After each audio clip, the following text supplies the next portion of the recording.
Chers étudiants et étudiantes de Mid-Ocean University, soyez la bienvenue dans votre module d'entrepreneuriat. Donc, au cours de cette séance, nous allons continuer à étudier ensemble les différentes formes d'entrepreneuriat. Alors, nous allons voir ensemble donc l'entrepreneuriat coopératif, solidaire, vert et féminin. Commençons donc tout d'abord par l'entrepreneuriat coopératif collectif. Alors, les coopératives existent dans tous les secteurs de toute taille et variété. Donc, vous devez savoir une chose, que créer une coopérative, c'est existe dans différents secteurs. Elle peut être dans le secteur agricole, elle peut être dans le secteur industriel, elle peut aussi être dans le secteur de nouvelles technologies d'information. Elle peut aussi être de petite taille euh, ou de grande taille. Elle présente une alternative spécifique pour créer, gérer et développer des organisations. Elle partage un but commun. Ça veut dire quoi? Donc, ça veut dire que cette coopérative va être créée par des personnes, par des individus qui sont eux-mêmes les propriétaires de cette coopérative. Ils vont se rassembler ensemble pour répondre à des objectifs communs, d'accord, avec un mode de gestion démocratique. Donc, ils vont essayer donc de donner un service ou un bien, d'accord, qui va répondre aux besoins d'une communauté donc bien déterminée. Et le mode de gestion, c'est un mode de gestion qui est démocratique. Pour en savoir plus, donc, lorsqu'on parle d'entrepreneuriat coopératif, ceci implique la mise en commun de ressources différentes de l'entrepreneuriat économique. Donc, l'entrepreneuriat coopératif, elle rassemble plusieurs types de ressources. Ça veut dire que euh, ces membres qui vont créer cette coopérative, ils vont donc donner des ressources sociales, des ressources relationnelles. Ils vont donc participer donc pour prendre des décisions. Il n'y a pas donc un actionnaire qui est dominant, d'accord? Il faut savoir que chaque membre, donc, euh, il a donc une voix, d'accord? Il a un vote, il a le droit à un vote, peu importe donc euh, sa participation au financement. Donc, les valeurs fondamentales de l'entrepreneuriat coopératif donc, sont l'entraide, le sens de responsabilité et la solidarité. Donc ici, ces membres qui vont créer cette coopérative, qu'est-ce qu'ils vont faire? Ils vont s'entraider, d'accord? Euh, Puisque euh, chacun d'eux, donc, il a ses propres expériences, il a donc aussi ses propres connaissances et il va les mettre, d'accord, au service, d'accord, euh, il va essayer donc ici de trouver une solution avec les autres, d'accord? C'est en fait la participation pour trouver la solution, c'est la participation aux finances, c'est la participation, c'est c'est plus la solidarité, d'accord, entre tous les membres de cette coopérative pour essayer de trouver une réponse collective à un problème partagé par les membres d'une communauté.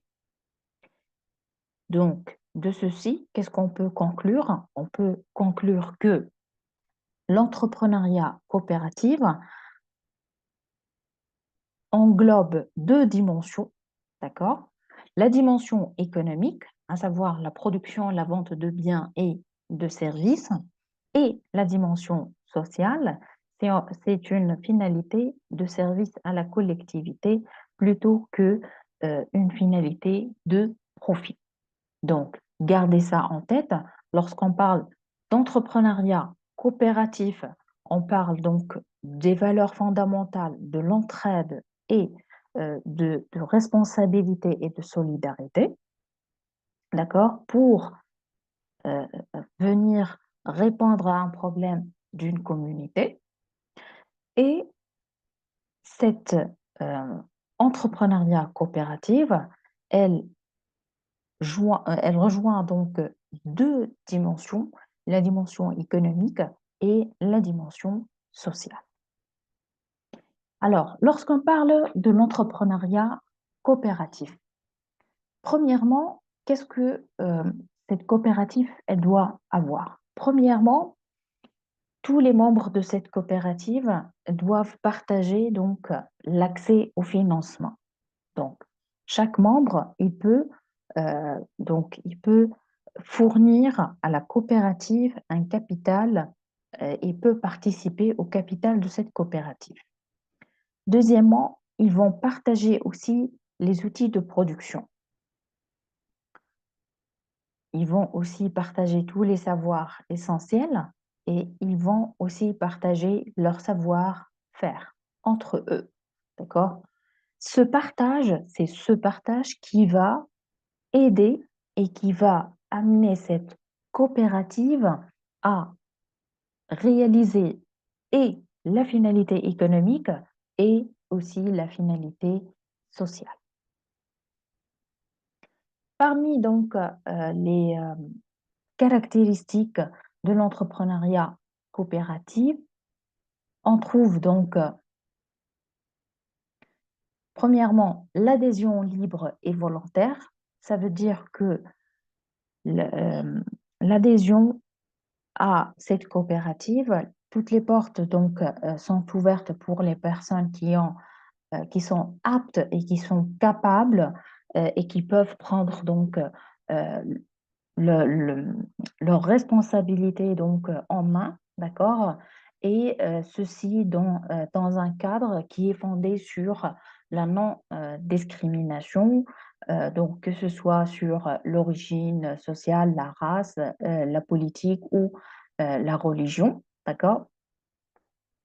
Donc c'est un mode facile pour euh, se mettre en collectif pour une raison qui est plus sociale que, que économique. Et les modes de gestion, donc on trouve le mode de gestion qui est démocratique. Donc les membres ont des droits de vote égaux. Un membre, donc, il a donc une voix, d'accord? Et peu importe donc sa participation au capital, d'accord? Lorsque ici, les membres vont prendre une décision sur un sujet bien déterminé, sur un projet bien déterminé, donc ils vont chacun voter donc avec sa propre voix, donc peu importe ici euh, le capital investi dans cette coopérative. Les coopératives donc sont autonomes et indépendants.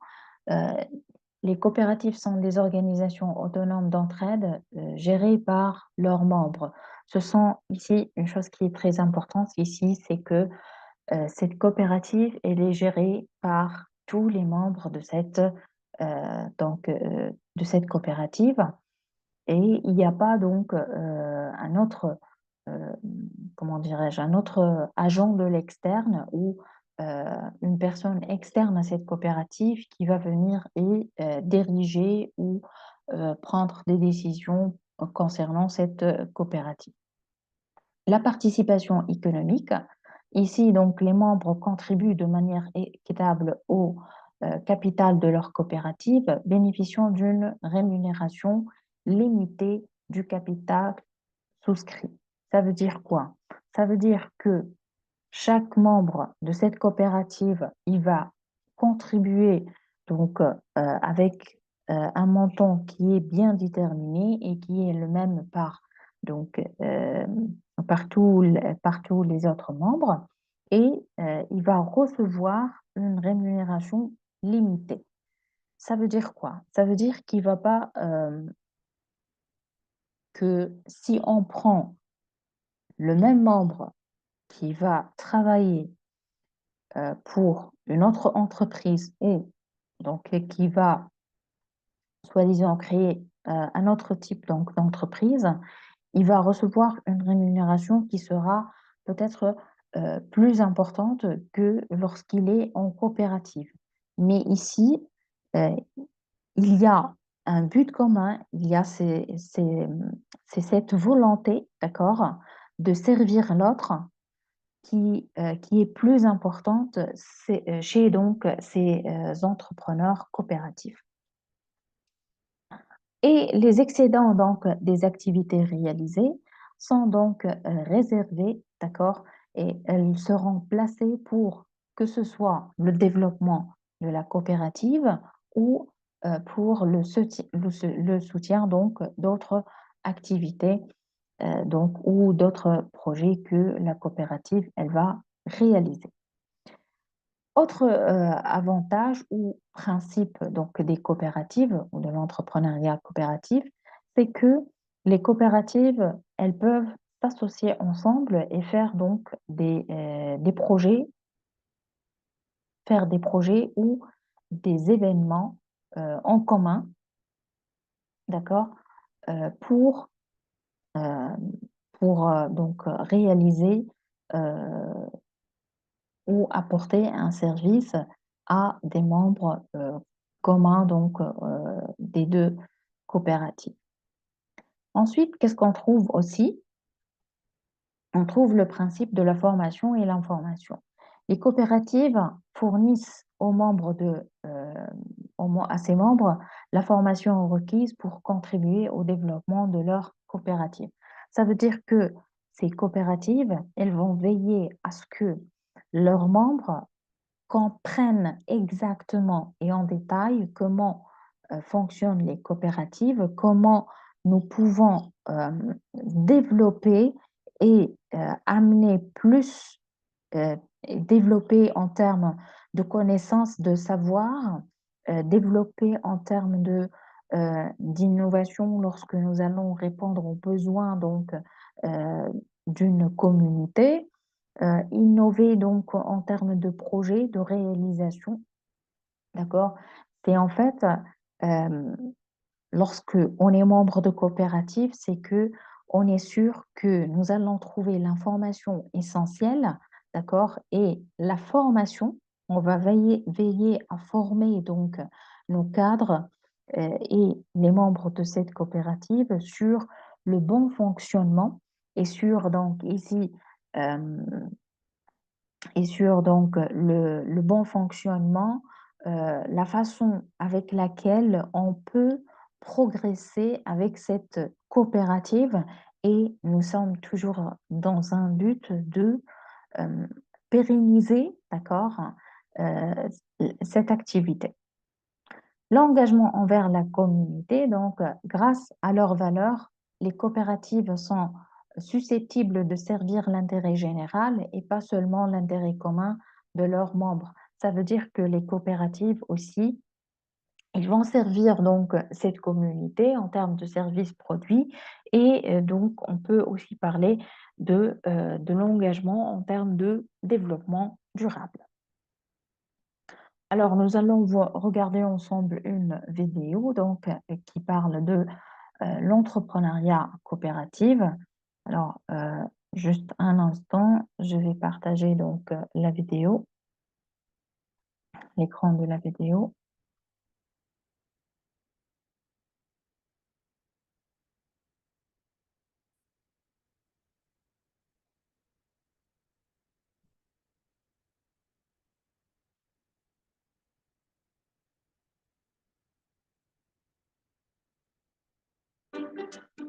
Vous entendez de plus en plus parler dans...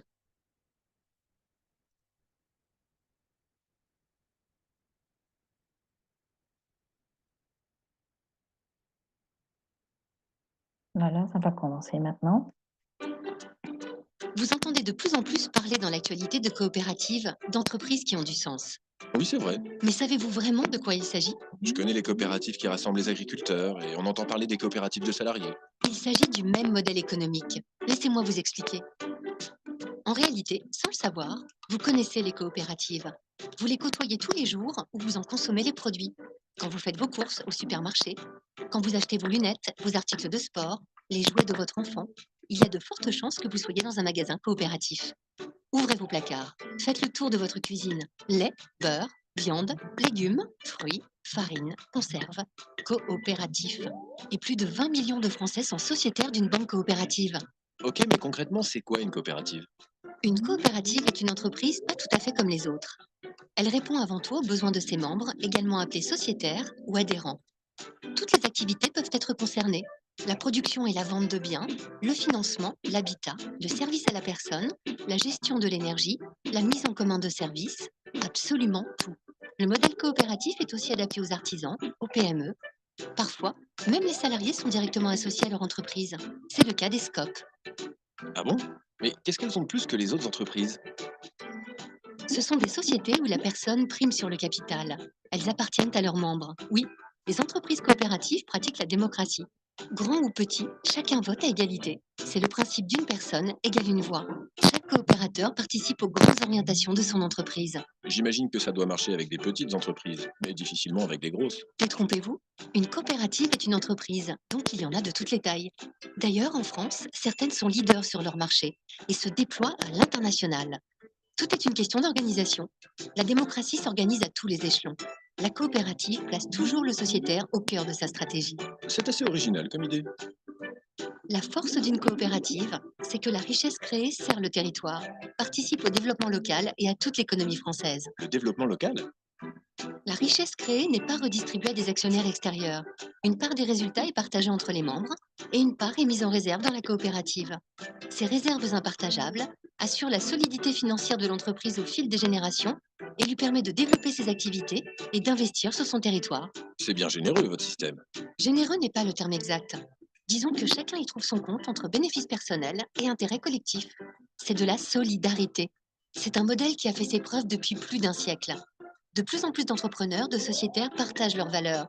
Et c'est un mouvement qui se développe en France et dans le monde entier. C'est génial. Voilà des entreprises libres, solidaires et performantes. Les coopératives, des entreprises responsables.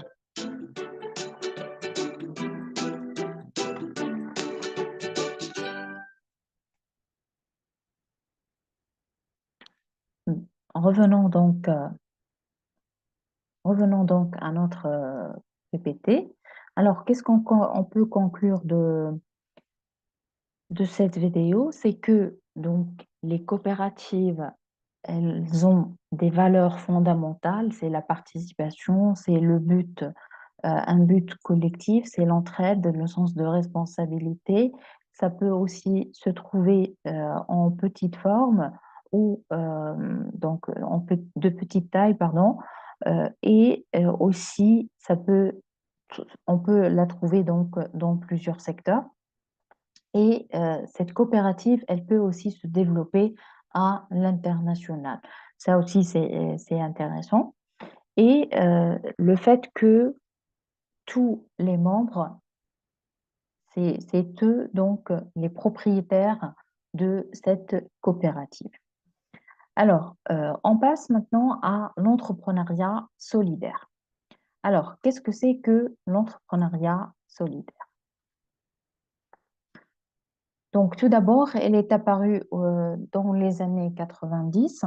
Donc, le concept de l'entrepreneuriat social, il voit le jour aux États-Unis à travers donc, la SEI. Donc, elle se manifeste euh, dans la création d'activités bénévoles ou l'innovation et l'amélioration dans les secteurs d'activités bénévoles existantes. La création, donc, cet entrepreneuriat solidaire, elle consiste à la création ou le développement des organisations à but non lucratif qui se différencient des entreprises économiques par le fait que leur objectif primordial n'est pas le gain d'argent, mais de servir un intérêt général ou défendre une cause humaine. Alors, les domaines de l'entrepreneuriat solidaire ou social peut être donc 17. Premièrement, donc, on peut trouver donc pas de pauvreté, la santé, la bonne santé et le bien-être, l'éducation de qualité, la vie donc terrestre ou la vie donc aquatique, la lutte aussi contre les changements climatiques. Donc ici, c'est cet entrepreneuriat solidaire qui a un objectif de résoudre un problème social, tel que par exemple le gaspillage alimentaire.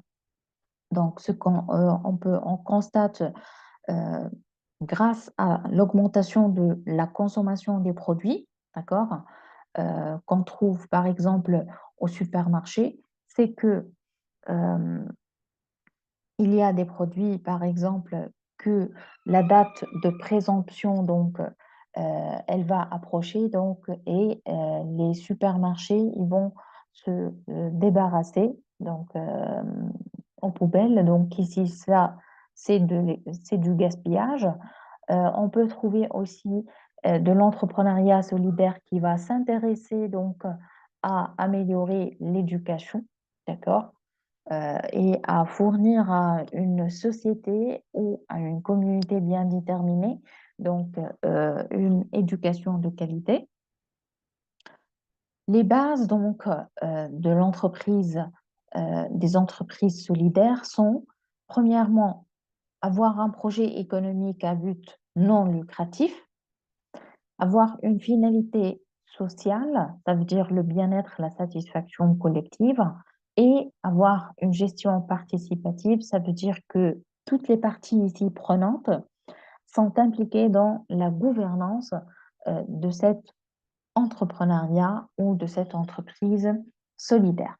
Donc ici, le collectif pour le développement de l'entreprise sociale, CODES, il définit donc ces entreprises comme étant des entreprises à finalité sociale, sociétale, environnementale et à lucrativité limitée.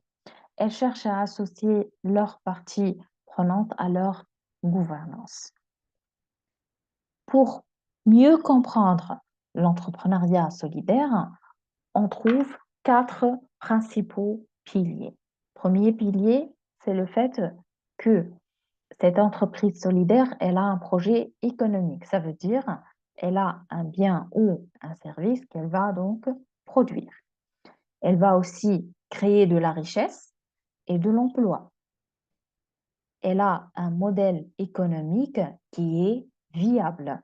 Ça veut dire, c'est un modèle économique qui peut continuer, d'accord, et qui peut coexister et pérenniser donc sur le marché. Et ce projet économique, il prend un risque et donc il va apporter une innovation. Deuxième pilier, c'est la finalité sociale, c'est le fait d'avoir des euh, besoins et éléments de mieux vivre. Il est axé au service de santé, de l'économie d'énergie, la promotion, donc, par exemple, de la consommation locale.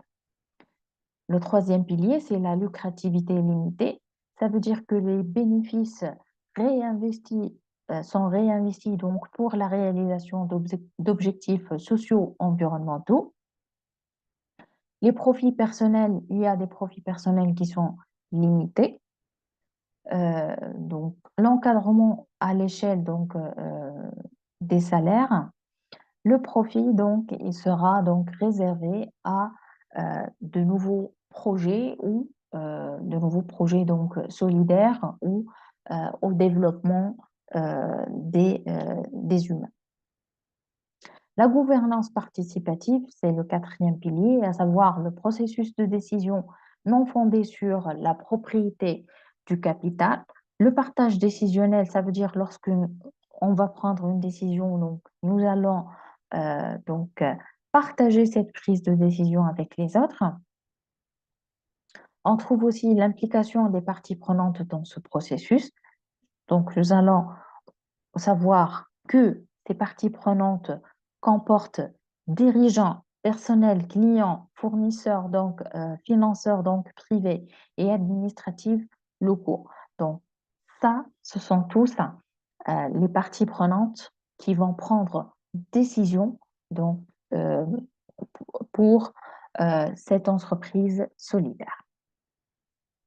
Les caractéristiques donc de l'entreprise solidaire, c'est que elle va répondre donc à un besoin social en mettant en œuvre une activité économique.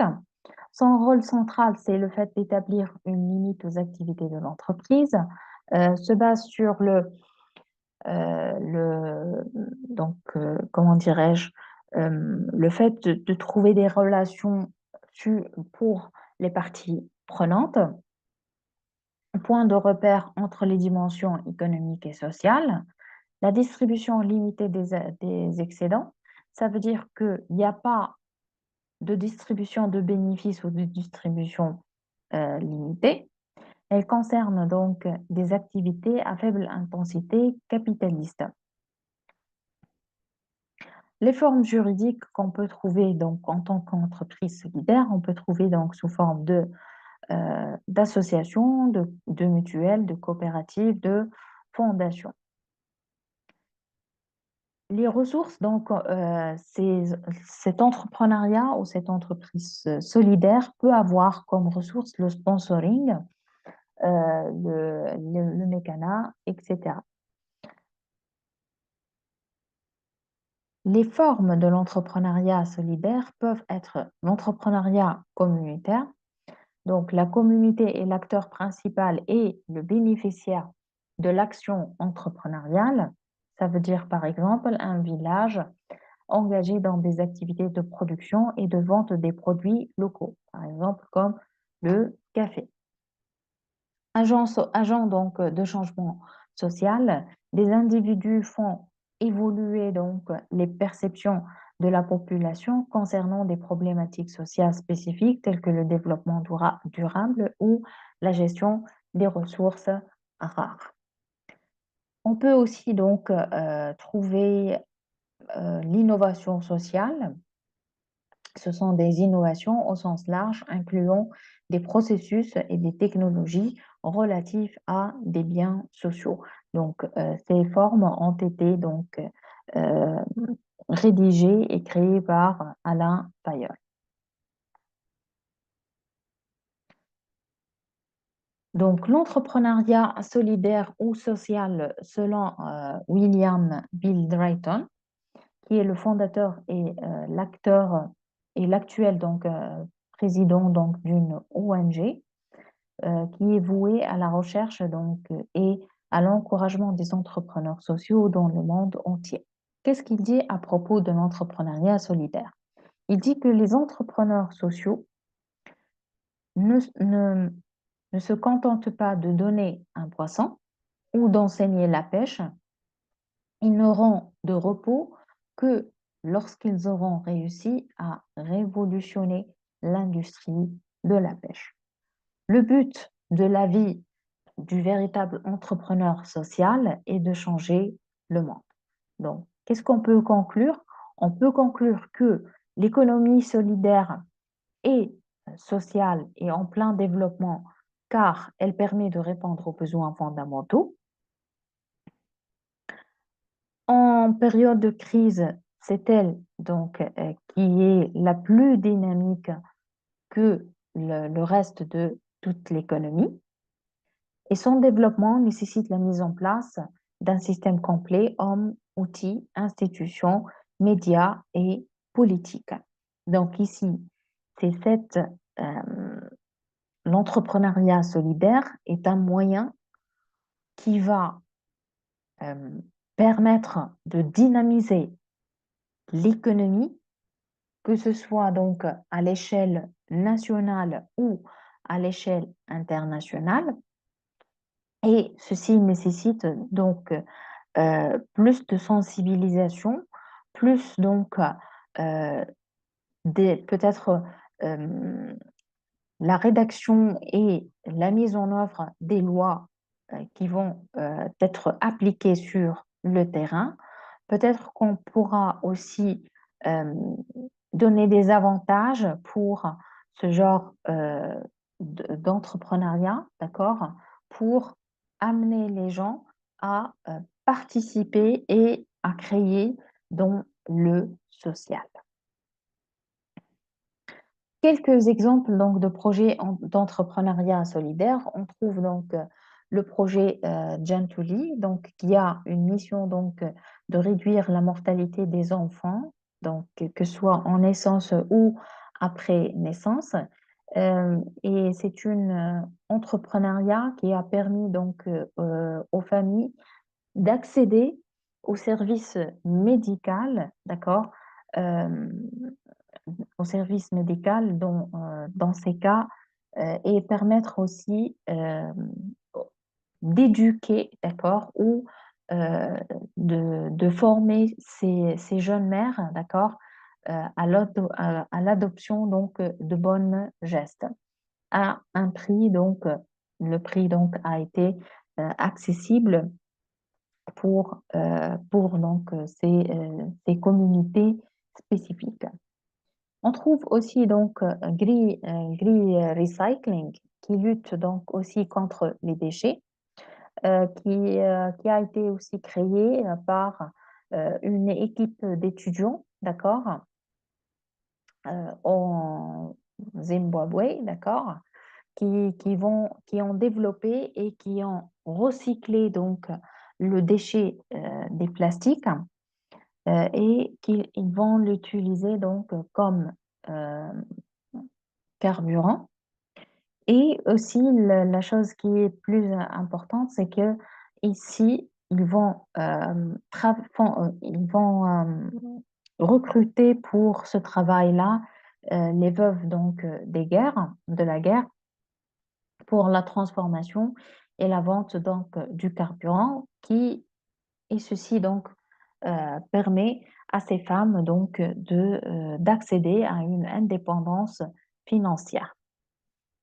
Et on trouve aussi un autre projet, c'est le projet donc d'Amanat, donc qui parle donc du modèle de développement circulaire fermé donc sur le développement économique et environnemental. Le système, il utilise donc le plastique recyclé comme monnaie d'échange. L'idée, c'est que les particuliers apportent le plastique jeté aux banques de recyclage en échange de points qui peuvent être échangés contre des besoins spécifiques tels que les repas ou d'autres biens. Donc ici, ces points sont suivis et échangés via une application mobile. Donc ici, c'est cette activité solidaire ou cet entrepreneuriat solidaire. Donc, elle va veiller au développement durable, elle va faire le recyclage donc du plastique, elle va donc permettre à une certaine donc tranche de la société d'accéder donc à des repas ou à d'autres services dont ils n'ont pas le pouvoir donc financier pour le payer. Et ici, euh, et de plus, il utilise donc ici la technologie, d'accord? Et ici, les sites de collecte et de fabrication de biens offrent de nouvelles opportunités d'emploi, entraînant des revenus pour les personnes dans le besoin. Donc ici, et aussi, elles vont participer à créer aussi de l'emploi. Donc, pour comprendre plus et avoir donc plus de connaissances sur l'entrepreneuriat solidaire, donc je vous ai trouvé donc une autre vidéo. Donc, je vais partager euh, l'écran un instant.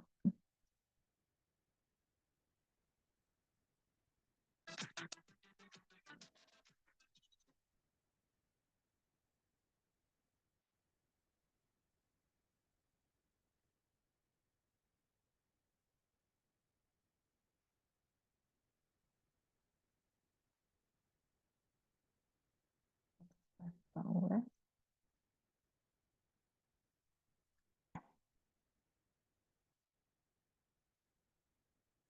voilà. Alors, on écoute ensemble, ensuite on va revenir sur les points essentiels.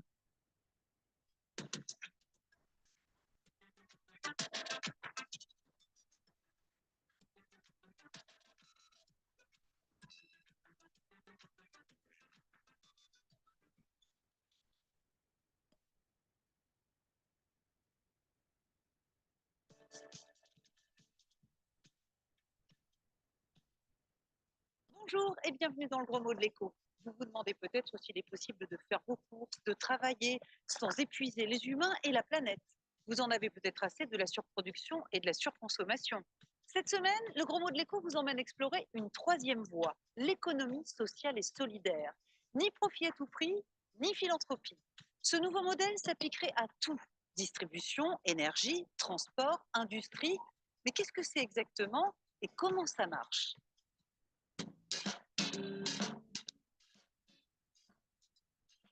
Aider avec quoi? Pour les gens dans le besoin, non? C'est pas ça? Ce serait une gestion d'économie en faveur des plus démunis, par exemple. Je pense que ça va être les plus riches qui doivent donner un peu d'argent aux plus pauvres.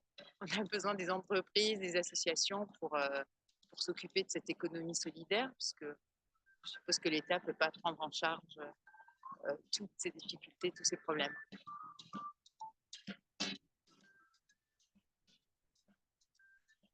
Bonjour Bénédicte Fèvre-Tavignon. Bonjour. L'économie sociale et solidaire, qu'est-ce que c'est? L'économie sociale et solidaire, c'est un mode d'entreprendre autrement. L'idée, c'est de combiner l'activité économique avec la recherche d'un impact social, environnemental. Alors, ce qu'on appelle un impact positif, mais pouvez-vous nous donner des exemples? Qu'est-ce qu'on cherche à faire? Et ce qu'on cherche à faire, par exemple, à donner accès à des biens et services essentiels pour tous, à donner accès au travail pour tous. On veut résoudre des problématiques environnementales, par exemple de recyclage, lutter contre l'amas de déchets, on veut lutter contre la pauvreté, les inégalités. Qui fait de l'économie sociale et solidaire? C'est du business ou c'est du social? On trouve une grande variété d'organisations en partant des associations et des fondations qui n'ont pas du tout pour finalité de faire du profit. Et puis, il y a aussi tout ce qui est le monde des mutuelles et des coopératives qui génèrent du profit, qui les redistribuent auprès de leurs membres ou sociétaires. Plus récemment, en 2014, une nouvelle catégorie a rejoint l'économie sociale et solidaire en France. À travers la loi Hamon, il s'agit des entreprises qui génèrent du profit, mais qui doivent donc respecter un certain nombre de règles. Les entreprises sociales et solidaires, elles ont des règles particulières en matière de finances. Il y a une règle qui s'appelle la règle de la lucrativité limitée, où il s'agit de verser plus la moitié des bénéfices dans les réserves pour maintenir ou développer l'activité. Seulement 49% des bénéfices peuvent être versés aux actionnaires. Est-ce qu'il y a des règles en matière d'écart salarial, par exemple? Il y a des règles en matière d'écart salarial en France pour les entreprises d'utilité sociale qui sont référencées ESUS, pour lesquelles les écarts de salaire sont effectivement réglementés. Par exemple, les 5 premiers salaires, la moyenne des 5 premiers salaires ne doit pas excéder 7 fois le salaire minimum. D'accord. Est-ce qu'il y a aussi des règles dites de gouvernance, c'est-à-dire pour prendre les décisions stratégiques, qui fait quoi? Il s'agit à la fois d'informer et de faire participer à la gouvernance de l'entreprise, non seulement bien sûr les actionnaires, mais aussi d'autres parties prenantes importantes évidemment, comme les salariés et d'autres parties prenantes externes. C'est le cas de Danone, par exemple, un très grand groupe. C'est pas du greenwashing, ça, c'est pas soigner son image plus qu'autre chose? Ça peut être du greenwashing, évidemment. Et puis, ça peut être aussi de la part des acteurs économiques de ces grandes entreprises une vraie intention de se transformer du fait de la compréhension des limites du modèle actuel de développement. Il y a une prise de conscience évidemment des enjeux environnementaux et de l'urgence climatique, de l'urgence de la biodiversité aussi, de la limite absolue de cet amas de déchets, de plastique, etc. Et il y a aussi une prise de conscience de la nécessité absolue également d'arrêter d'accroître les inégalités sociales qui nous conduisent à des soulèvements sociaux aujourd'hui, à une montée des populismes et qui n'est pas durable.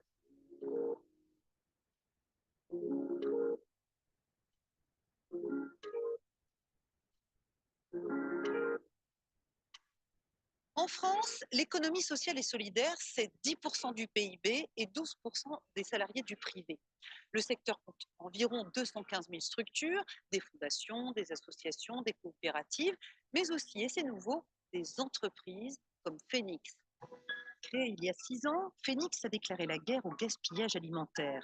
Rien qu'en France, 10 millions de tonnes de nourriture sont jetées chaque année, soit une perte de 16 milliards d'euros. Première étape pour Phoenix, apprendre aux commerçants à valoriser leurs invendus et à tendre vers le zéro déchet. Tout commence par le tri des aliments abîmés ou qui approchent de la date limite, comme dans ce magasin à Paris. Comme cet après-midi demain, je les retire du rayon. Donc là, ces produits ne sont plus vendables. Mais en revanche, ils sont encore bons. Voilà. C'est un caddie pour les dons. Donc les dons pour Phoenix. Donc là, ensuite, je vais me rediriger vers la réserve. Je vais scanner les produits. Il y a un livreur qui va venir les récupérer. Régulièrement, une employée de Phoenix vient voir si la gestion des invendus se passe bien. Vous allez bien? Au niveau de la composition des paniers, il n'y a pas de problème particulier. Non, on essaie de respecter justement. La variété. Voilà, c'est ça. La variété des produits dans les paniers, ouais. Voilà, en général, on met entre 4 et 5 produits. Ok. Une fois retirés des rayons, les aliments ont 4 destinations possibles. S'ils sont trop abîmés, ils sont donnés à des animaux dans des fermes, des zoos ou des chenils. Soit ils retournent à la terre via le compost ou la méthanisation. Mais l'essentiel est donné à des associations pour aider les personnes en difficulté. Enfin, 10% environ sont revendus aux particuliers via une application mobile. Il suffit de venir dans les magasins partenaires pour récupérer un panier surprise. Chacun peut télécharger l'application sur son mobile et en fait, voilà, les paniers sont disponibles sur le jour même. D'accord. Et on peut commander son panier en un clic et ensuite aller le récupérer en magasin jusqu'à la date de fermeture. Le panier est à peu près à moins 50% de la valeur initiale. Donc, c'est une bonne action économique et à la fois pour l'anti-gaspillage. Car si le gaspillage alimentaire était un pays, il serait le 3e plus gros émetteur de gaz à effet de serre après la Chine et les États-Unis. Réduire ce gaspillage, c'est donc soulager la planète et aider les personnes dans le besoin. En 6 ans, Phoenix aura distribué l'équivalent de 100 millions de repas en France, mais l'entreprise reste commerciale et doit se rémunérer. On est une entreprise commerciale, on est sous statut SAS, donc entreprise privée, et on transforme, nous, un centre de coûts, les invendus, en centre de profit. Et on prélève une commission, un pourcentage sur les volumes qui transitent par Phoenix, que ce soit sur l'application, sur la plateforme de dons aux associations ou sur les animaux. Donc, dans tous les cas, notre promesse, c'est une réduction des coûts de destruction, une réduction du poste gestion des déchets, gestion des biodéchets, des déchets organiques, et nous, on prend une commission là-dessus. Donc vous êtes une entreprise qui doit dégager du bénéfice, mais en même temps qui obéit à des critères bien précis. On répond à 2 labels, un label franco-français qui s'appelle le label ESUS, ça veut dire Entreprise solidaire d'utilité sociale. Et ça veut dire qu'on répond à des enjeux de lucrativité limitée. On s'est engagé à encadrer l'échelle de salaire de 1 à 10, entre le plus bas salaire de l'entreprise et le plus haut salaire. Donc, deuxième chose, on a encadré la distribution de dividendes. Le résultat net, fin d'année, il y en a chez nous parce qu'on est profitable. La moitié peut être distribuée aux actionnaires et l'autre moitié doit être investie soit dans Phoenix pour des projets d'impact, soit chez les partenaires associatifs du réseau Phoenix. À côté de ça, on a un label américain qui est B Corp, qui est un label plus global, pas juste sur la lucrativité limitée, sur tout ce que l'entreprise fait en termes de gestion RH, égalité homme-femme, diversité, inclusion, gestion des déchets au bureau, politique de transport. Et donc ça, c'est un label assez exigeant. Voilà, on a eu la chance d'être labellisé B Corp il y a 1 an maintenant. Ça veut dire qu'on n'est pas à huis clos avec les actionnaires seulement, ça, quand on prend une décision? Voilà, on n'est pas seulement avec les actionnaires, on n'est pas seulement avec les investisseurs, on pense aussi aux salariés, aux clients, aux parties prenantes, aux sous-traitants, et on essaie de faire les choses dans de bonnes conditions et avec respect de tous ceux qui participent à l'aventure Phoenix de près ou de loin. Qu'est-ce qui vous a poussé, Jean Moreau, à créer cette entreprise? Moi, à titre personnel, c'était une sorte de quête de sens. J'avais envie de créer une boîte, mais pas seulement une entreprise, de créer et d'incarner cette façon de faire des affaires un peu différemment. Et puis, on était sûr que c'était une tendance de fond, une tendance de marché. On ne s'est pas trompé puisque depuis, c'est devenu une tendance qui est à la mode. Merci, Jean Moreau, pour toutes ces explications. L'économie sociale et solidaire, c'est donc un secteur en pleine croissance. On résume depuis le début et en dessin. L'ESS, l'économie sociale et solidaire, c'est un peu le James Bond du business. Sa mission est quasi impossible. L'agent 007, c'est l'association, la fondation ou l'entreprise. Elle doit rechercher l'utilité collective, créer des emplois, aider les personnes, protéger l'environnement, tout en gagnant de l'argent. Pour y parvenir, l'agent ESS a son Aston Martin, un statut particulier d'entreprise sociale ou à mission par exemple. Grâce à ce véhicule, 007 peut dégainer l'arme de la lucrativité limitée. La majorité des bénéfices est réinvestie dans l'activité ou gardée en réserve. Même sobriété avec les salaires, les écarts sont limités de 1 à 10. Autre arme secrète, la gouvernance participative. Pour les décisions stratégiques, l'agent ESS traite avec sa majesté les actionnaires et les dirigeants, mais aussi avec les salariés. La mission n'est accomplie que si l'activité a un impact social ou environnemental positif, un impact aussi mesurable que la rentabilité financière. Et c'est la fin de cette émission sur l'économie sociale et solidaire. Pour la revoir, le site de France 24, www.france24.com. Vos questions et vos suggestions, c'est sur Twitter. Alors, après avoir donc regardé ensemble cette vidéo, donc on peut conclure que l'entrepreneuriat donc ou l'économie solidaire, donc, elle a un objectif, c'est le fait de aider aider une collectivité bien déterminée avec un but donc qui est ou une lucrativité qui est limitée avec une gouvernance participative. Donc, elle peut aider sur différents volets, que ce soit au niveau alimentaire, que ce soit au niveau environnement, que ce soit aussi au niveau donc de la santé de la population, la préservation donc par exemple, la préservation de la vie maritime, les espèces donc qui sont en voie donc d'extinction. On peut aussi aider cet entrepreneuriat donc solidaire. Elle peut aider à diminuer donc les effets de serre, d'accord? Et principalement, la vidéo nous a montré l'effet du gaspillage alimentaire et ça, donc, ça peut aussi aider les économies des pays, plus spécifiquement les économies de pays donc, qui sont en voie donc, de développement. On passe maintenant à l'étude de l'entrepreneuriat vert ou l'éco-entrepreneuriat ou l'entrepreneuriat circulaire.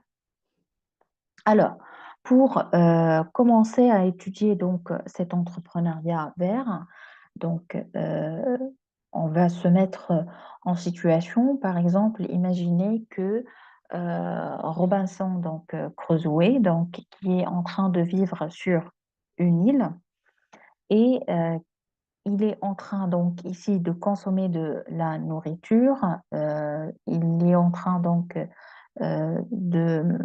d'utiliser donc les différents matériaux qu'il va utiliser, de l'air, de l'eau qui est potable. Et si donc il va brûler et couper tout le bois de l'île, d'accord? Ça veut dire qu'il va surconsommer les ressources qui existent sur cette île. Ça veut dire qu'il va mettre sa survie donc compromise. Ça veut dire quoi, ceci? Ça veut dire que nous sommes en train de vivre sur une planète. Cette planète, elle a donc des ressources bien déterminées, d'accord? Elle a des ressources, qui sont en train de devenir de plus en plus rares. Ça veut dire que, en d'autres termes, nous sommes en train de manger notre planète. Et ceci va nous amener à quoi? À comprendre l'empreinte écologique. Donc, chacun d'entre nous et chaque pays, donc, il a une empreinte écologique. Cette empreinte écologique, elle permet de mesurer la pression de l'homme sur la nature. Elle est exprimée en surface de terre et en mer biologiquement productive.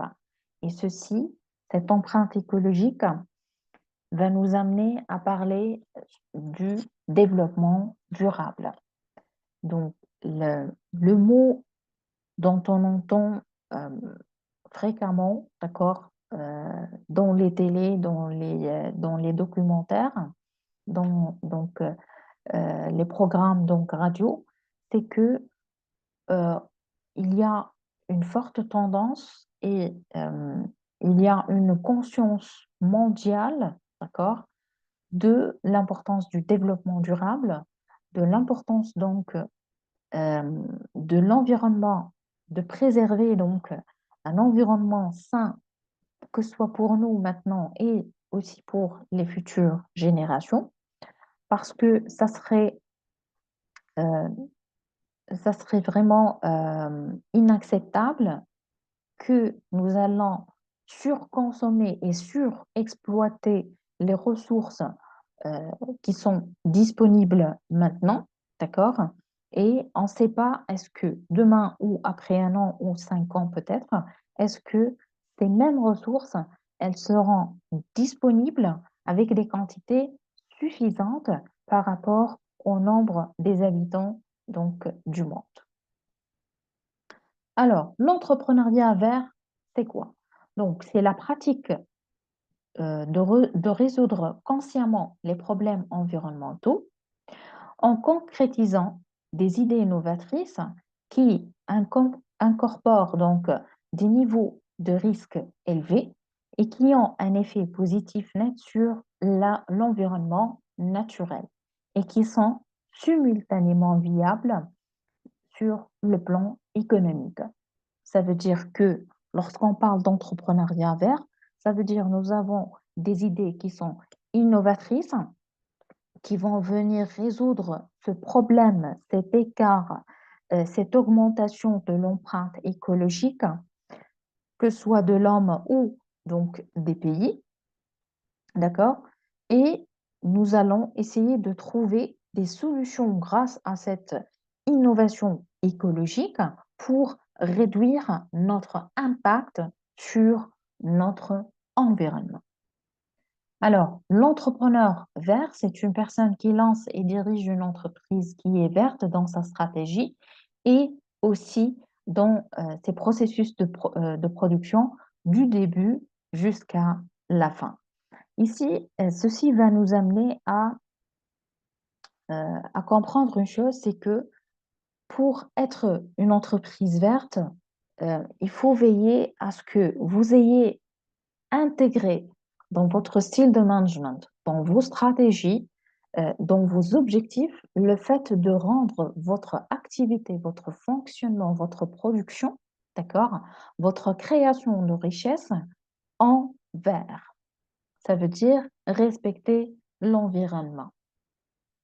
Et ceci va être élaboré à travers quoi? À travers la réalisation et la transformation de votre processus de fabrication du début jusqu'à la fin, il sera vert à 100%. Ceci donc, dans ce diapo, nous allons continuer à comprendre la relation entre entrepreneuriat vert et développement durable. Lorsque on parle de développement durable, ça veut dire qu'il y a trois principaux objectifs de ce développement durable. Le premier objectif, c'est l'objectif social, à savoir l'insertion, l'équité sociale, la santé de la population, qui va donc se rejoindre ou qui est lié à un objectif économique, à savoir le développement, le fait de développer la croissance économique, la création de richesses, les nouvelles technologies de production et avoir une consommation durable. Et ceci va nous amener à intégrer des coûts environnementaux et sociaux dans le prix des biens et services, l'évolution des relations économiques internationales, l'utilisation raisonnée des ressources et des milieux naturels. Ici, lorsque on a étudié le management ensemble, on a dit que pour une entreprise, pour qu'elle devienne durable, elle doit être donc ici euh, efficiente et efficace. Donc ici, elle doit veiller à ce qu'elle atteigne les mêmes objectifs tout en utilisant le moins possible de ressources. Aussi pour le développement durable, on parle de l'environnement, d'accord, qui est un objectif très intéressant. Et ceci va nous amener à préserver et améliorer et valoriser l'environnement, les ressources naturelles, sur quoi? Sur le long terme. Donc, on est aussi dans une optique de préservation à long terme d'un environnement où on peut vivre, où on trouve les ressources essentielles pour continuer et avoir une vie, une vie équitable pour tous. Lorsqu'on parle donc ici de l'objectif durable de l'environnement, on parle de la gestion durable des ressources naturelles, de la réduction des risques et prévention donc des impacts environnementaux, du maintien des grands équilibres écologiques. Entreprendre en vert, d'accord, ici, lorsque on parle de cet entrepreneur vert, ça veut dire qu'il a des valeurs et grâce à ces principes ou ces valeurs, il va chercher et créer sur le marché grâce à des opportunités d'affaires du développement durable. Il va créer quoi? Il va créer une entreprise verte qui, qui soit donc toujours en conformité et cet entrepreneur, il doit toujours respecter les lois et les normes de protection de l'environnement. Lorsqu'on parle de l'entrepreneuriat vert, on parle des composants suivants. Premièrement, la première chose, c'est le fait de veiller à la qualité de l'environnement. Lorsqu'on parle de la qualité de l'environnement, ça veut dire que on doit veiller à préserver une qualité d'environnement, une bonne qualité d'environnement, ça veut dire avoir moins de rejets, donc que ce soit en gaz, des rejets donc en gaz ou les eaux donc usées après donc utilisation dans l'industrie. On doit veiller à avoir moins de déchets donc de déchets que ce soit de matières premières ou des déchets suite à la production. On doit aussi veiller à garder un bien-être social. Ensuite, on doit trouver, nous devons aussi joindre cette nouvelle idée d'entrepreneuriat vert à quoi? À l'innovation. Nous devons favoriser et amener les entrepreneurs à trouver, à innover des produits ou des services qui sont verts du début à la fin. Et une chose qui est très intéressante, moi, en tant que consommateur, j'aimerais pas consommer et m'habituer à la consommation donc d'un produit vert sur, par exemple, un an. Et à la suite, je vais trouver donc que cette entreprise verte, elle va fermer ses portes. Donc ici, l'objectif de tous les États et de toutes les économies, c'est le fait que de créer des entreprises vertes qui sont durables. Parce que nous avons besoin de cette durabilité pour protéger de plus en plus notre environnement et veiller donc à bien gérer, d'accord, et optimiser l'utilisation des ressources naturelles. C'est en fait, c'est cet entrepreneuriat vert qui va aussi donner chance à certaines économies donc qui ne sont pas basées sur les industries, etc., de trouver donc un modèle et une façon pour développer leur économie et que leur économie, elle soit une économie qui est verte, qui est une économie circulaire, tout en gardant aussi les avancées écologiques. Lorsqu'on parle de l'éco-entrepreneuriat ou l'entrepreneuriat vert, c'est comme si nous allons donner notre chance pour nous tout d'abord et pour l'environnement de prendre ses souffles pour respirer, pour laisser donc ces ressources naturelles se reposer un peu, d'accord, et préserver. On est en train de préserver, on est en train de trouver des solutions à ce que euh, nous pouvons donc satisfaire maintenant nous, nos besoins donc de façon donc ici optimale, raisonnable et qui respecte notre environnement actuel. Et il ne faut pas s'arrêter donc à l'actuel, au présent, à l'instant-ci.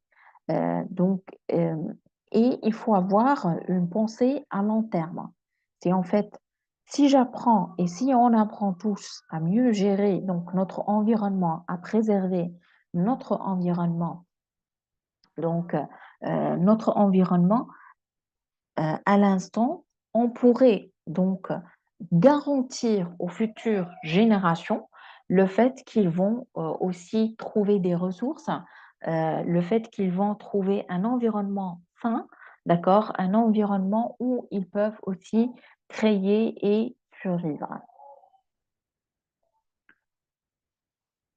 Parmi les innovations de l'entrepreneuriat, on trouve donc l'innovation bout du tuyau. Donc, ce sont des technologies qui sont curatives, qui interviennent en fin du processus de production afin de réduire les impacts environnementaux. Les principales limites de ces types d'innovation donc écologiques, ce sont, c'est que ils n'attaquent pas donc la source de la pollution, la source de pollution, pardon. En fait, pour comprendre plus, on trouve cet exemple, le fait de disperser ou de diluer des émissions toxiques de manière à diminuer l'intensité de leur impact. Et ça, réellement, on est en train de le vivre et on trouve, que ce soit à l'échelle nationale ou à l'échelle internationale, des entreprises et des industries qui sont, malgré donc les lois, malgré donc comment dirais-je, euh, les, euh, les activités et les associations qui sont en train d'essayer d'empêcher donc ces pratiques euh, qui ont un impact néfaste vraiment sur l'environnement, euh, ils sont aussi en train de diverser, par exemple, des eaux usées qui contiennent des substances qui sont toxiques et qui vont donc polluer, que ce soit les rivières ou les mers, et ceci peut dégrader, et il a donc déjà dégradé la vie maritime, et ça peut causer aussi la pollution, donc la pollution la pollution de la mer. On trouve des déchets donc sur le bord de la mer. On trouve aussi des déchets qui sont au fond de la mer, et ces déchets peuvent causer la mort et l'asphyxie de certaines substances, de certaines espèces maritimes, et aussi ça va dégrader ici la vie aquatique. On trouve aussi l'innovation de l'entrepreneuriat vert. On parle de l'innovation qui est propre. Ça veut dire qu'il y a des changements préventifs au sein du processus de production, avec la recherche d'un processus de production moins polluant dès la source.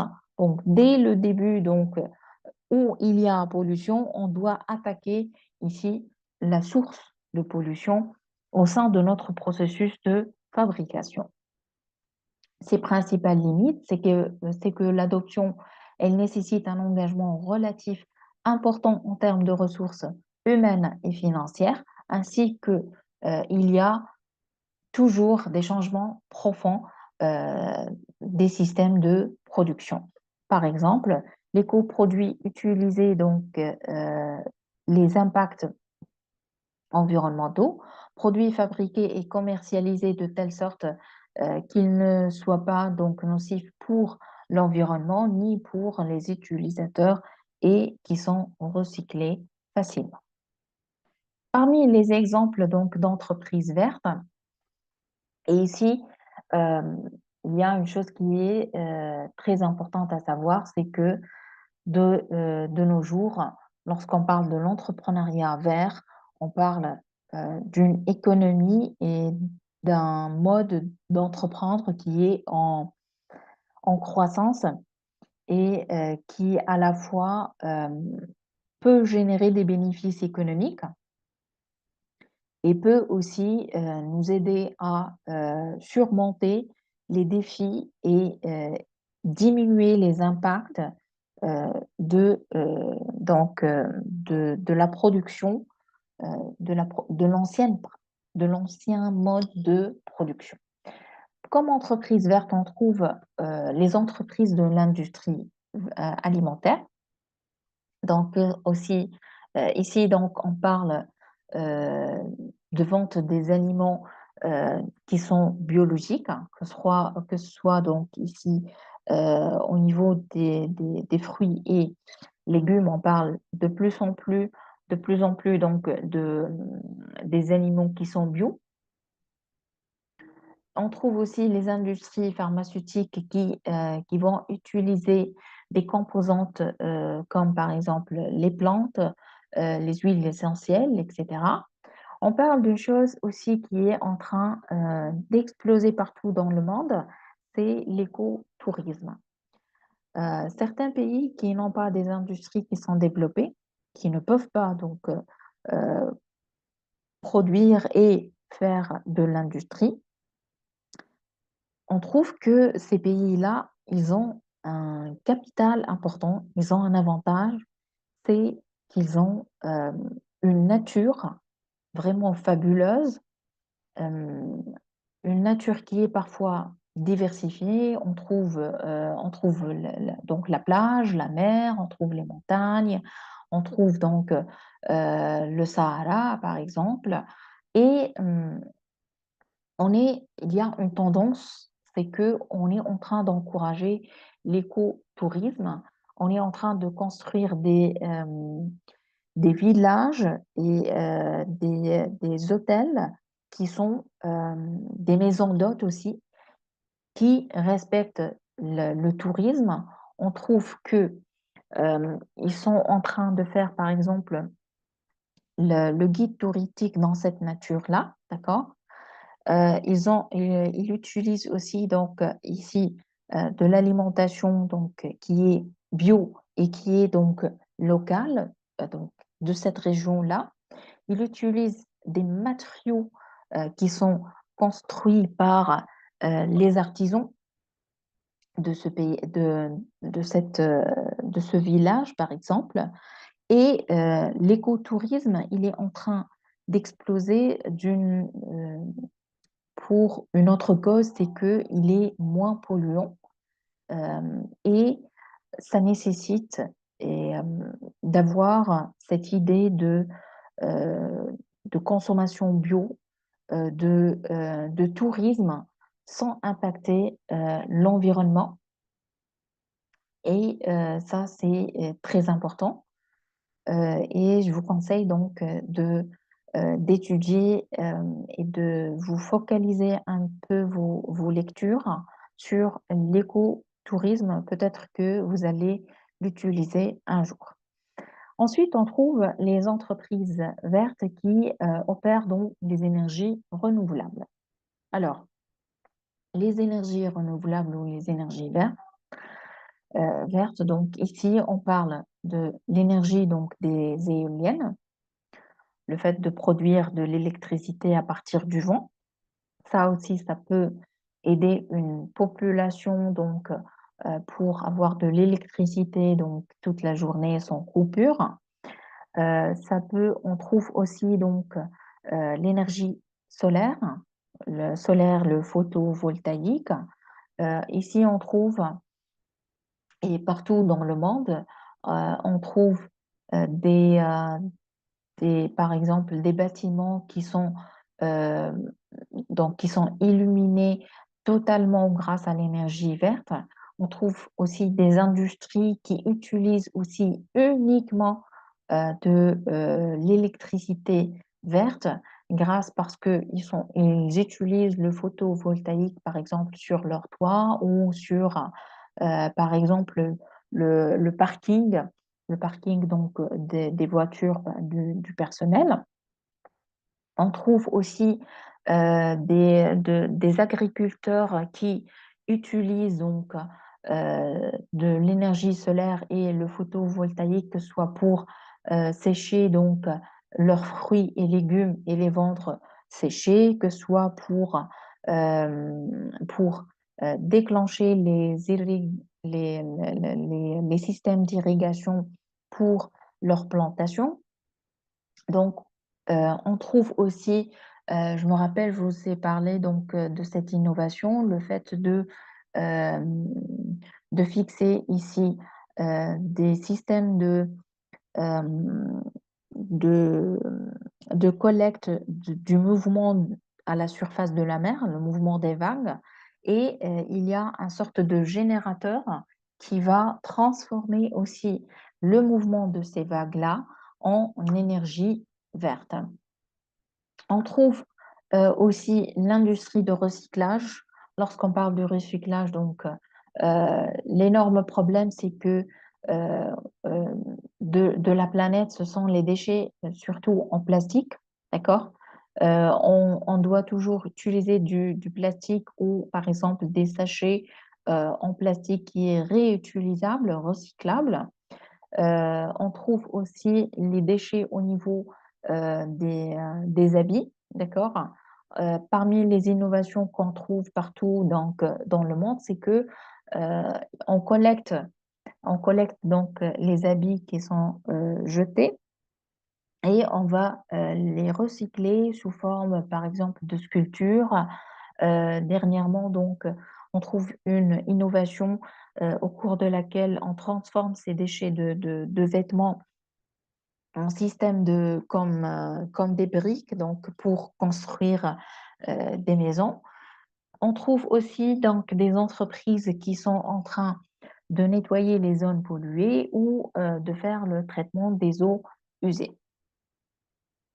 Alors, les motivations pour entreprendre en vert, c'est que premièrement, au niveau de l'État, euh, on trouve une volonté chez cet entrepreneur de se conformer donc aux lois de protection de l'environnement de cet État. Et on trouve aussi l'encouragement à travers donc les bénéfices et les avantages qui sont accordés par l'État pour toutes les innovations écologiques. On trouve autre mode et façon donc de motivation, c'est les motivations économiques. On parle donc de la création des innovations écologiques pour saisir les opportunités d'affaires, donc comme le recyclage. On trouve aussi le fait de créer des innovations écologiques pour réaliser des économies de charge. Donc ici, par exemple, comme on a dit, l'utilisation de l'énergie solaire ou photovoltaïque pour la production au sein d'une industrie.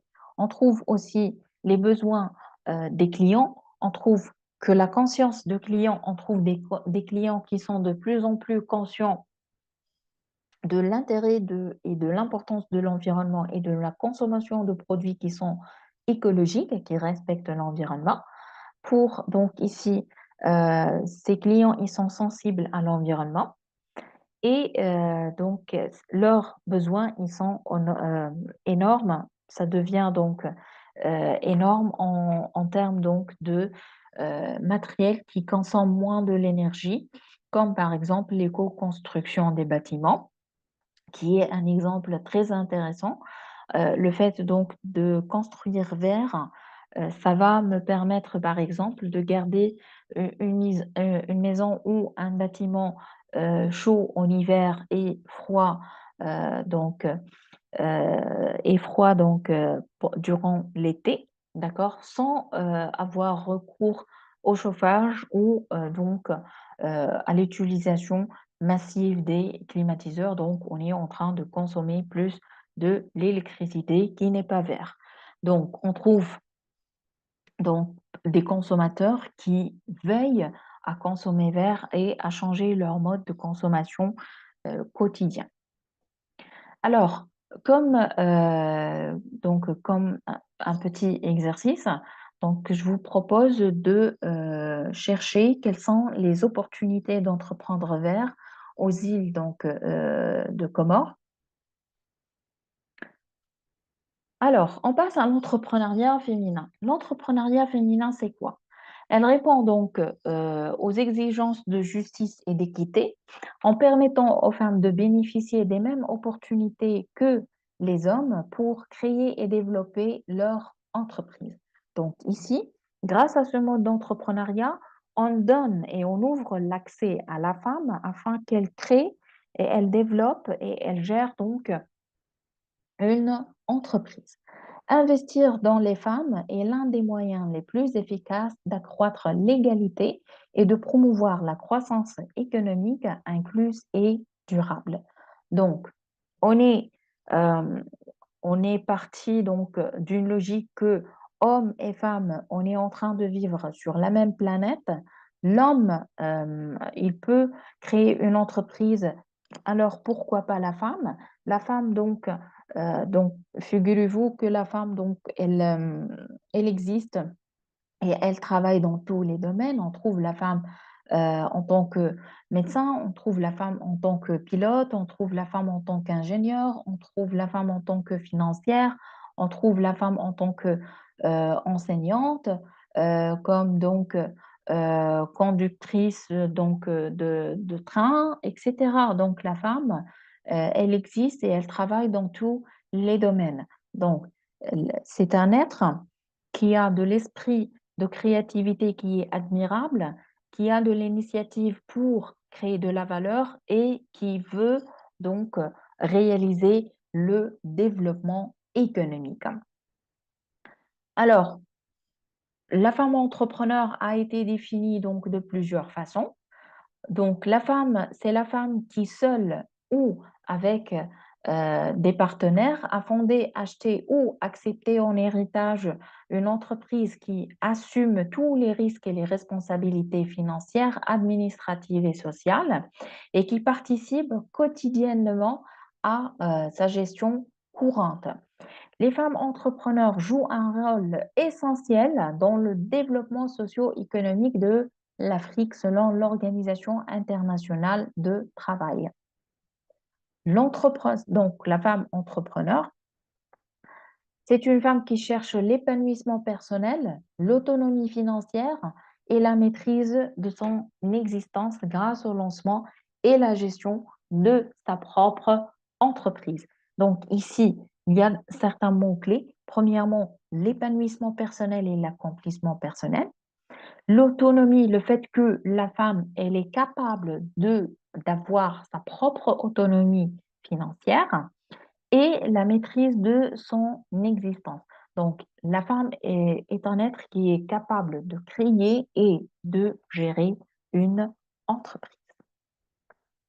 Les obstacles, à la femme entrepreneur, malgré sa volonté et qu'elle a cette capacité d'identifier et d'exploiter les opportunités d'affaires, ces obstacles sont le manque de confiance, donc elle a peur de passer à l'action. On trouve aussi la culture du pays où cette femme entrepreneur, elle est en train de vivre, qui n'accepte pas l'autonomie de la femme et qui voit que la femme, elle a uniquement un rôle domestique.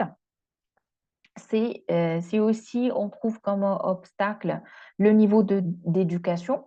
Dans certains pays, donc la femme, elle n'a pas accès à l'éducation.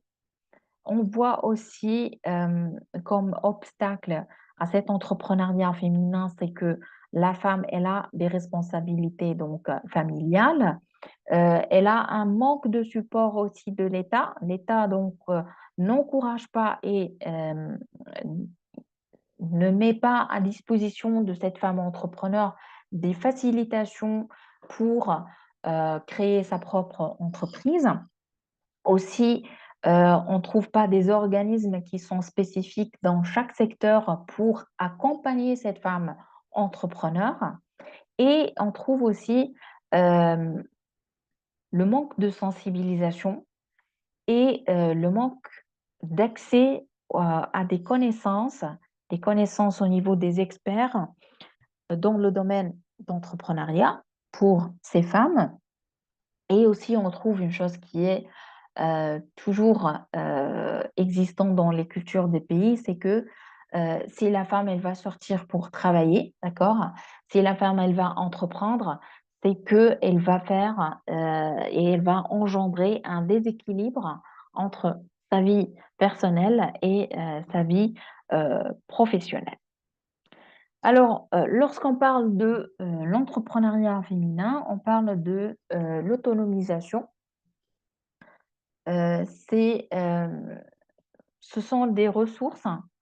euh, L'autonomisation, donc tout d'abord, c'est euh, le fait d'avoir d'expansion des droits, des ressources et de la capacité des femmes à prendre des décisions et à agir de façon indépendante dans les sphères sociales, politiques et économiques. D'après la Banque intra-américaine pour le développement. Et ces clés de l'autonomisation sont le fait de trouver des ressources qui sont catalyseurs pour l'accélération du processus d'autonomisation et les résultats donc, qui sont l'aboutissement de ce processus. Donc, cette autonomisation, elle est composée de quoi? Elle est composée de l'autodétermination, du pouvoir, du contrôle, du choix, dans quel secteur la femme, elle veut entreprendre, la participation, l'estime de soi, l'autodirection, les options, la mobilisation et la libération. Et le plus, le plus important est le fait de savoir que la culture où la femme entrepreneur existe, elle a un impact, c'est que cette autonomisation, d'accord, elle est gérée par l'importance de l'environnement qui donne accès ou non aux opportunités pour les femmes. Donc, l'entrepreneuriat féminin, elle est axée sur l'autonomisation et cette autonomisation, elle dépend de quoi? Elle dépend de l'environnement où la femme entrepreneur, elle existe. Si l'environnement, il va donner de l'importance et il va faciliter l'accès de la femme, l'accès donc à la femme pour des opportunités d'affaires, ça veut dire donc qu'il est en train d'améliorer et de donner des progrès en termes donc d'autonomisation. Si il n'y a pas donc l'effet de l'environnement, donc il est nul. Donc ici, on ne va pas progresser sur ce domaine.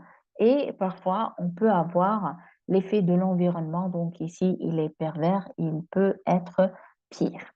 Donc ici, l'entrepreneuriat féminin, elle dépend aussi et primordialement, et nous avons déjà vu ça, que l'entreprise, comme étant une entité économique et sociale, elle dépend toujours et elle est toujours en interaction avec son environnement.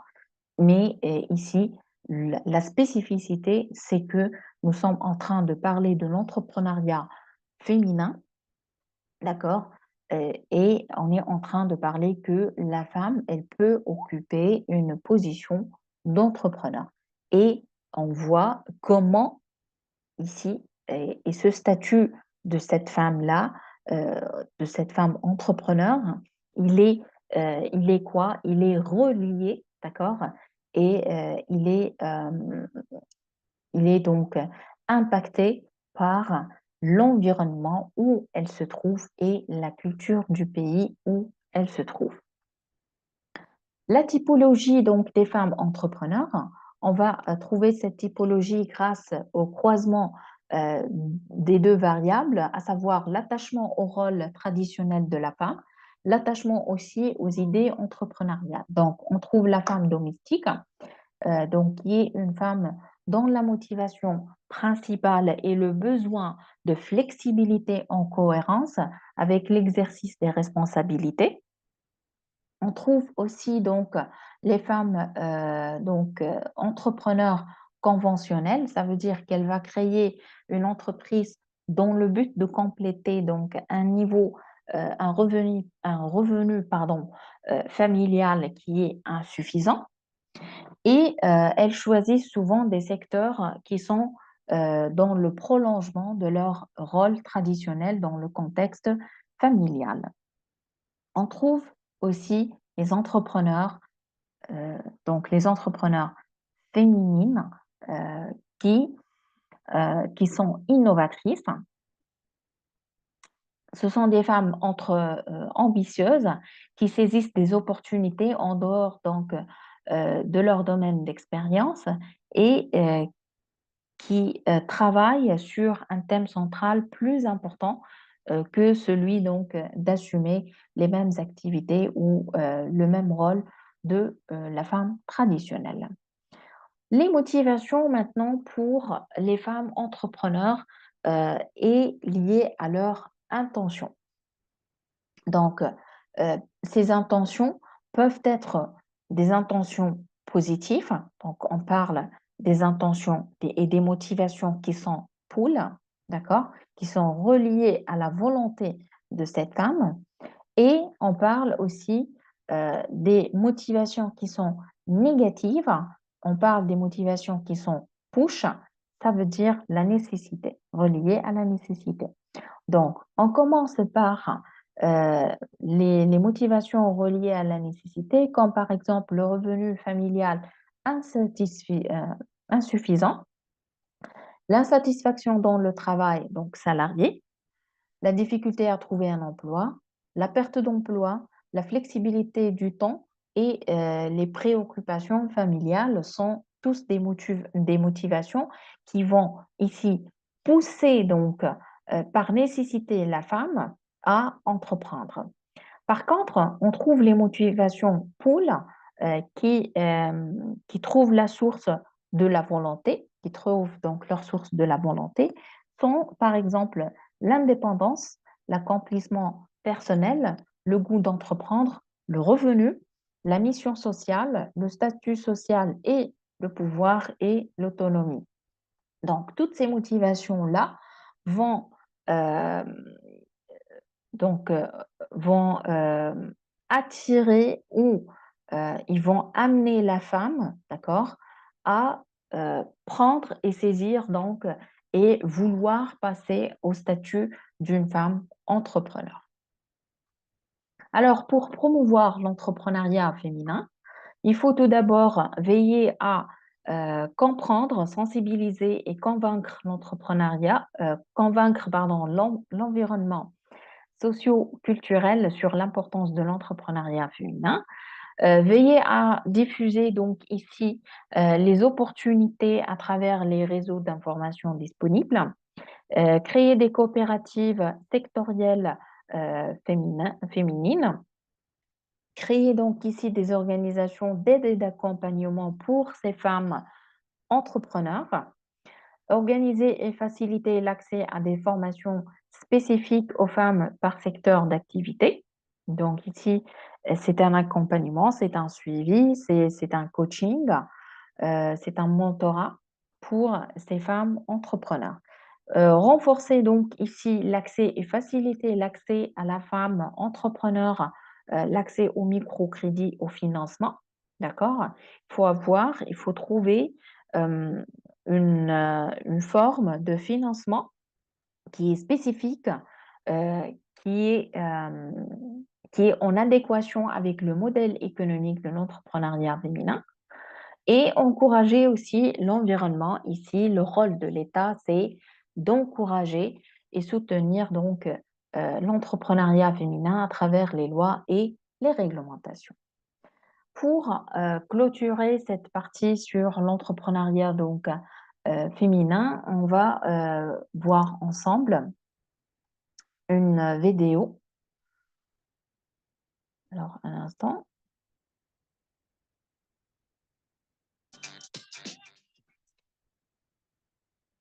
Je vais repartager l'écran. Un instant. Voilà.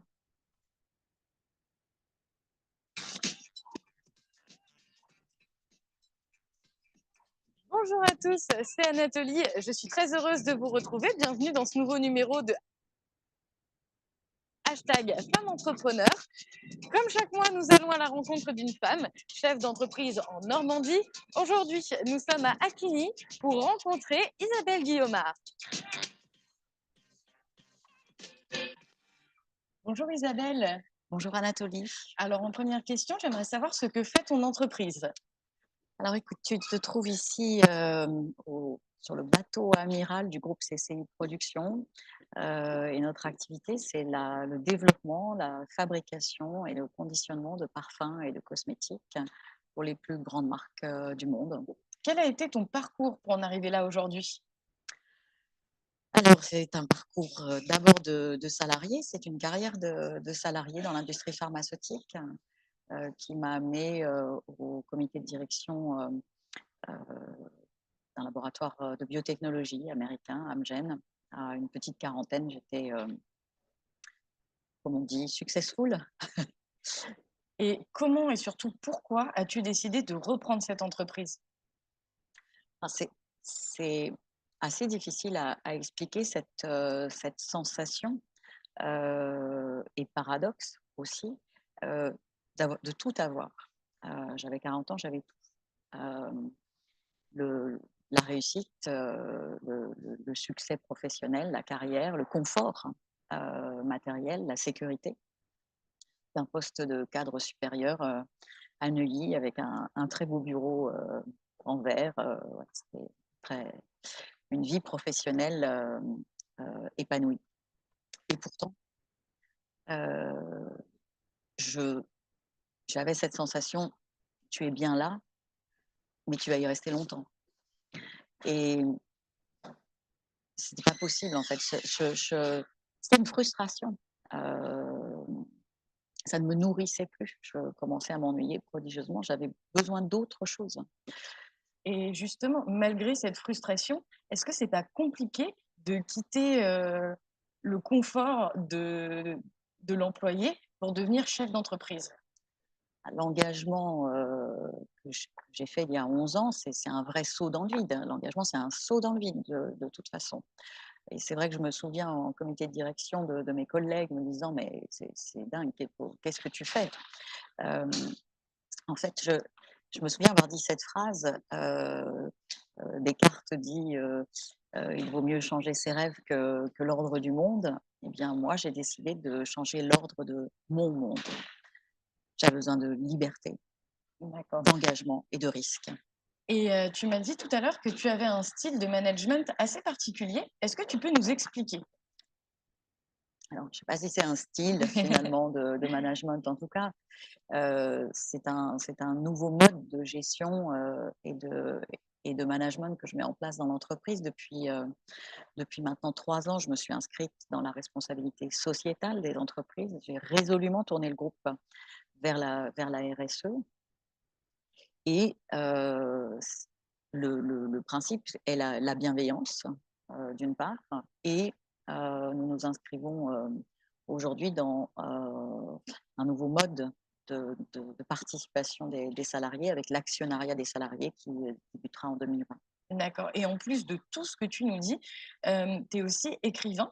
D'ailleurs, ton livre Combattante est un vrai succès. J'aimerais que tu nous en parles un peu. Alors, je dors assez peu, ce qui me permet d'écrire.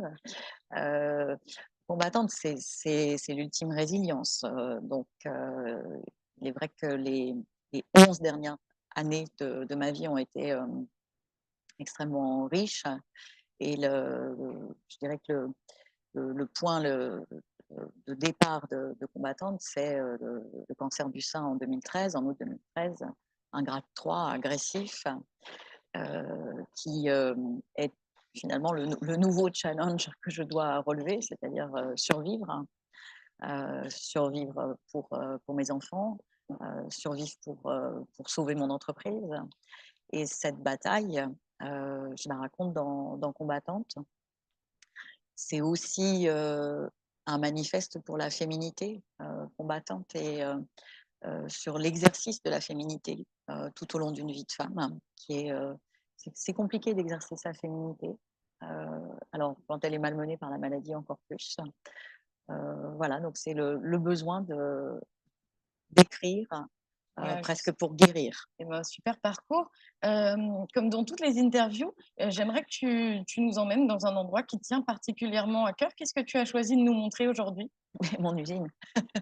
Si tu Donc, veux. c'est l'endroit qui te ressource, toi. Oui, je me ressource dans mon usine. J'y suis de moins en moins parce que je cours le monde pour Osalis. Et cet endroit me ressource. Cette usine, c'est l'endroit où j'ai puisé notamment ma force pour me battre contre la maladie. Et oui, ça peut paraître étonnant, mais c'est un endroit ressource pour moi. Eh ben, alors, on va visiter ton entreprise, alors. Avec plaisir. On y va? On y va. Alors, Isabelle, où est-ce que tu nous emmènes?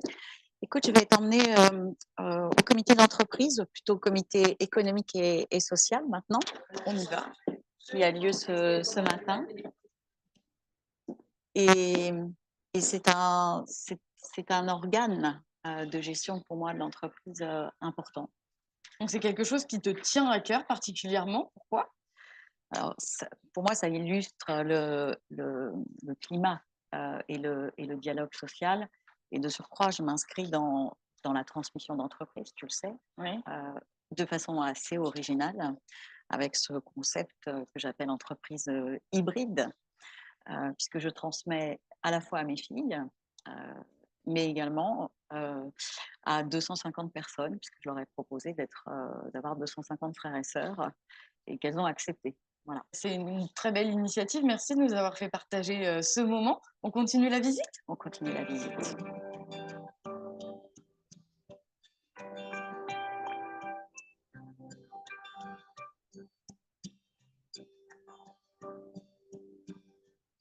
Est-ce que tu peux nous expliquer pourquoi cet endroit te tient particulièrement à cœur? Tu m'as demandé un endroit ressource et je pense que c'est mon endroit ressource, cet atelier. Alors, il s'appelle l'atelier école. On pourrait l'appeler l'atelier Osalis maintenant. Et c'est un atelier que j'ai créé il y a presque 3 ans, lorsque nous avons signé la charte Cancer at Work. Cancer at Work, c'est une association de chefs d'entreprise qui a pour ambition de promouvoir un autre mode de management et de travailler avec la fragilité. Et dans la fragilité, il y a la maladie, bien sûr, ça va être cancer at work. Et l'enjeu, c'est de réussir à assurer l'employabilité des malades. Donc ici, l'ambition, c'est de tout faire pour que les personnes puissent garder leur emploi, assurer leur employabilité pour le futur, et puis revenir à la vie active dans l'entreprise. Les femmes reviennent au travail à leur rythme, elles reprennent leur souffle. Le travail n'est pas imposé, elles choisissent ce qu'elles font au rythme qu'elles veulent. Donc on est dans un endroit où finalement, moi je viens ici presque quand je vais très mal, parce que ça me rappelle le sens de mon engagement, le sens de mon entreprise qui travaille pour toutes les femmes malades, puisque Osalis est dédié aux femmes touchées par le cancer. Et puis, ça me ramène à la vraie vie, aux côtés de mes salariés et de celles qui traversent l'épreuve ou qui ont traversé l'épreuve. Qu'est-ce qu'on peut te souhaiter pour la suite? Écoute, des nouveaux challenges, des opportunités, de l'adrénaline, de l'envie. Je pense que j'ai vraiment besoin de ça. Moi, mon moteur, c'est l'action, une espèce de dynamo permanente. Donc, me souhaiter de réussir, de conquérir le monde avec Osalis, que cette entreprise aille bien et que les salariés y soient bien et qu'on puisse assurer la pérennité de l'entreprise. Eh ben, on croise les doigts pour toi et je termine toujours les interviews par cette même question. Quel conseil tu donnerais à ceux qui nous regardent? Je dirais oser, oser bouger. Seule l'action peut générer quelque chose. Donc, il faut oser, il faut bouger. Uniquement, alors, je pondère toujours avec cette phrase de Nelson Mandela que j'aime beaucoup sur le courage, ce n'est pas de ne pas avoir peur, mais c'est de réussir à vaincre sa peur. Et si on se sent capable de vaincre sa peur, eh bien, il faut y aller, il faut oser. Merci Isabelle. C'est sur ces mots que s'achève ce nouveau numéro de #Femme Entrepreneur. On se retrouve très vite. À bientôt. Donc, après cette vidéo-là, d'accord, on peut conclure principalement que la femme, donc, elle peut donc avoir ce statut d'entrepreneur. La femme, donc, elle peut amener du changement, de nouvelles méthodes de nouvelles méthodes de management. Donc, comme vous avez donc vu cet exemple, elle avait donc un emploi qui est stable, donc sa situation économique était était satisfaisante pour elle, mais elle avait besoin de cette liberté elle a besoin de liberté, de, de passer à l'action, de se mettre en risque, d'accord, pour créer une entreprise. Et elle a eu un mode de gestion d'entreprise donc qui respecte les RSE, donc elle a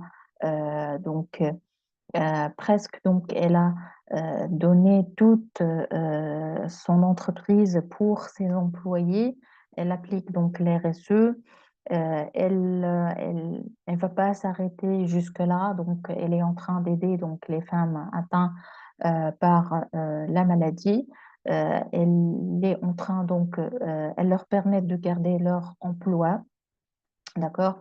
Et elle veut toujours réussir à avoir d'autres challenges, peut-être s'ouvrir sur d'autres marchés, etc. Donc la femme entrepreneur, elle ne va pas s'arrêter. Alors, je vous demande aussi de nous raconter, de chercher et de nous raconter une histoire d'une femme entrepreneur de votre pays. Donc, jusque-là, donc, nous avons vu ensemble les différentes formes d'entrepreneuriat. À vous de choisir et à vous donc de continuer vos études et vos recherches sur la forme d'entrepreneuriat dont vous voulez donc vous investir. Et je vous revois, Inch'Allah, à la séance de panel de discussion le dimanche prochain. Merci à vous.